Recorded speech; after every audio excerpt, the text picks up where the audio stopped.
एक बार की बात है, एक गांव में चुड़ैल का साया था। वो चुड़ैल रोज रात को लोगों के दरवाजे खटकाकर बोलती, घर पर कोई है, घर पर कोई है, दरवाजा खोलो, खोलो दरवाजा। जब कोई गांव वाला दरवाजा खोलता तो वो चुड़ैल उसे उठाकर ले जाती। अरे रे गाँव वालों बचाओ बचाओ बचाओ। अगले दिन, अरे भाइयों, इस चुड़ैल ने तो जीना दुश्वार कर दिया है। तभी हरिया का बेटा राजू बोलता है, पापा, मेरे दिमाग में एक तरकीब है, बताऊं क्या? अरे तुम अभी छोटे हो, तुम चुप ही रहो, जाओ यहाँ से। पापा, मैं छोटा पैकेट बड़ा धमाका हूँ। अरे तरकीब तो सुन लो पहले। कोई बात नहीं हरिया, ऐसे बोलने तो दो। अंकल, क्यों ना हम अपने घर के बाहर शीशा लगा दें? चुड़ैल अपनी शक्ल उसमें देखकर डर जाएगी और भाग जाएगी। ये क्या झंडू तरकीब है, मैं नहीं मानता इसे। तभी पास खड़ी हरिया की पत्नी कविता कहती है, अजी, इसकी तरकीब इतनी भी बुरी नहीं, एक बार ऐसा करके देखते हैं। तुम चुप करो, जाओ जाकर घर का काम करो। नहीं नहीं, ठीक है, हम ये भी करके देखते हैं। फिर सब गांव वाले अपने अपने घरों के बाहर दरवाजों पे शीशा लगा देते हैं और आधी रात होते ही चुड़ैल आती है और शीशे में देखकर बोलती है, अरे ये क्या, तुम कौन हो? ये मेरा इलाका है, तुम जाओ यहाँ से। लेकिन शीशे में उसी की शक्ल होती है और वो भी वैसी ही हिलती है जैसे चुड़ैल। ये देखकर चुड़ैल डर जाती है। लगता है गांव वालों ने इसे मुझसे बचने के लिए यहाँ बुलाया है। चलो और किसी के घर का दरवाजा खटखटाती हूँ। फिर चुड़ैल हरिया के घर जाती है। हरिया के घर शीशा नहीं लगा होता। यहाँ वो चुड़ैल नहीं है, इसी का दरवाजा खटखटाती हूँ। घर पर कोई है? अरे इतनी मीठी आवाज है, जरूर कोई झक्कास औरत होगी। मैं हूँ ना घर पर, मेरी रानी, अभी आया जाने मन। तभी कविता और राजू आ जाते हैं और उसे रोक लेते हैं। अरे अरे छोड़ कलमुही, मेरी रानी आई है बाहर। अरे पापा जी, रानी नहीं, डायन आई है बाहर।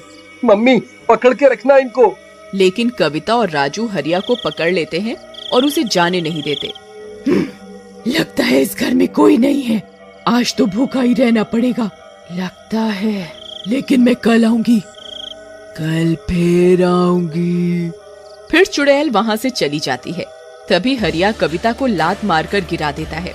छोड़ मुझे, मेरी रानी आई थी, तूने मुझे जाने नहीं दिया, मैं तुझे जिंदा नहीं छोड़ूंगा। फिर वो नशे में कविता को बहुत मारता पीटता है। राजू ये सब देखकर बहुत डर जाता है, उसे बहुत बुरा लगता है। अगले दिन, मम्मी, तुम ठीक तो हो ना? हाँ बेटा, मैं बिल्कुल ठीक हूँ, तुम मेरी चिंता मत करो। मम्मी, मुझे पापा अच्छे नहीं लगते, आपको कितना सताते हैं। नहीं बेटा, ऐसा नहीं कहते, वो तुम्हारे पापा हैं, जाओ तुम जाकर खेलो। कविता उठकर दरवाजे पर शीशा लगा देती है और रात में शीशा लगा होने के कारण चुड़ैल किसी के घर पर जाकर शिकार नहीं कर पाती। इस गांव में इतनी चुड़ैल कहाँ से आ गई? मैं इतने दिनों से भूखी हूँ, ये भूख बर्दाश्त नहीं हो रही। इन गांव वालों ने अपने घरों के बाहर एक एक चुड़ैल खड़ी कर दी है, पर कब तक बचोगे? मैं कल फिर आऊंगी, मैं फिर आऊंगी। फिर अगली सुबह गांव वाले जमा होते हैं। अरे भाइयों, ये राजू ने बड़ा अच्छा सुझाव दिया, बचा लिया हम सबको, शाबाश बेटा। थैंक यू अंकल, बोला था ना, छोटा पैकेट बड़ा धमाका। हाँ, ठीक है, चलो घर जाकर पढ़ो, जाओ यहाँ से। राजू को बुरा लगता है और वो घर चला जाता है। उधर चुड़ैल, मैं इस गुफा में बैठे बैठे ही ना मर जाऊं, किसको खाऊं? फिर रात हो जाती है। भूख के मारे वो गुफा से बाहर जाती है और गांव की तरफ चल देती है। तभी राजू अपने कुत्ते को घर के बाहर घुमाते हुए घर से थोड़ा दूर आ जाता है। मम्मी, चलो घर चलो, रात हो गई है, चुड़ैल किसी भी वक्त आने ही वाली है। तभी टॉमी यहाँ वहाँ भागता हुआ गुम जाता है। राजू उसे ढूंढता है। तभी चुड़ैल की नजर टॉमी पर पड़ती है। इस कुत्ते को ही खा के काम चलाती हूँ आज। फिर वो अपना हाथ लंबा करती है और उस कुत्ते को पकड़ कर खा जाती है। अब थोड़ी राहत मिली। राजू ये सब देख लेता है और रोता हुआ घर भाग जाता है। जाकर कविता को सब बताता है। कविता ये सब सुनकर बहुत डर जाती है। तभी हरिया भी घर आ जाता है। से इतना भी नहीं होता कि मर्द घर आया है तो एक गिलास पानी ले आऊं। चिल्लाती हूँ। एक तो इतनी गर्मी है, तो शादी करके तो मेरे भाग ही फूट गए। सोचा था कि तेरा बाप पैसे वाला है, बढ़िया दान दहेज देगा, लेकिन नहीं, इतनी गर्मी है, एक तो एसी ही लगवा देता तेरा बाप तो क्या बिगड़ जाता। ऊपर से ये गर्म पानी लाई है। चल चल यहाँ से, काम की ना काज की, दुश्मन अनाज की। कविता कुछ नहीं कहती, मगर राजू को अपने पापा का अपनी माँ के साथ ये बर्ताव अच्छा नहीं लगता। फिर रात में सबके सो जाने पर वो जाता है और घर के दरवाजे से शीशा हटा देता है और फिर रोज की तरह चुड़ैल आती है। अरे, इस घर के दरवाजे पे चुड़ैल नहीं है? मजा आ गया। घर पर कोई है? घर पर कोई है?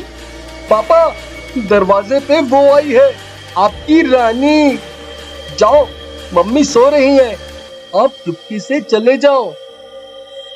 वाह बेटा, तू ही है मेरा असली शेर। वाह वाह वाह, जिए मेरे लाल, आया मेरी रानी, तुमने पुकारा और हम चले आए। आया डार्लिंग, आया आया आया। हाँ हाँ, जाओ, मेरी मम्मी को बहुत दुखी कर लिया आपने। हरिया नशे में होता है और खुश होकर दरवाजा खोल देता है। आओ मेरे राजा जी। अरे मेरी रानी, तुम नशे में चुड़ैल क्यों दिख रही हो मुझे? हा? लगता है ज्यादा चढ़ गई।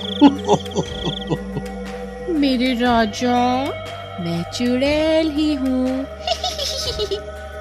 नहीं नहीं नहीं, चुड़ैल जी, आप तो मेरी बहन जैसी हो। सारा नशा ही उतर गया आपको देखकर। मुझे छोड़ दो, अब से आप पर बुरी नजर नहीं डालूंगा। अरे कविता, आओ। चुप कर, बेवकूफ समझा है क्या? चल, भूख लगी है। फिर चुड़ैल हरिया को लेकर चली जाती है। शोर सुनकर सब गांव वाले जग जाते हैं और कविता भी। राजू, तुम्हारे पापा कहाँ हैं? अभी अभी मैंने उनकी आवाज सुनी थी।